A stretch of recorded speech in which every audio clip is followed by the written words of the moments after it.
गट्टू चिंकी लवकर घरामध्ये जातात आणि पाहतात की घरामध्ये सुंदर असा क्रिसमस ट्री ठेवला होता आणि सोबतच आजी आणि आजोबा सुद्धा आले होते, तेही सांताच्या ड्रेसमध्ये. ओ हो हो, मेरी क्रिसमस मुलांनो.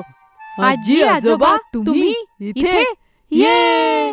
गट्टू चिंकी धावत जाऊन आजी आजोबांना मिठी मारतात आणि खूप खुश होतात. मुलांनो, कसे आहात तुम्ही? एकदम मजेत आजी. आणि आम्हाला तुमचं हे सरप्राईज खूप आवडलं. हो आजी, खरंच. मुलांनो, तुमच्या आई बाबांनी आम्हाला सांगितलं की तुम्ही कशी त्या छोट्या मुलीची मदत केलीत आणि तिला खुश केलत, म्हणून आम्ही विचार केला की आपणही आपल्या मुलांसाठी काहीतरी करू. हे पहा, आम्ही तुमच्यासाठी केवढे गिफ्ट्स आणले आहेत ते. आणि मुलांनो, हे बघा, मी माझ्या हाताने क्रिसमस केक बनवलाय. ये, खरंच आमच्यासाठी हा क्रिसमस एक बेस्ट क्रिसमस आहे. काय, हो ना चिंकी? एकदम बरोबर.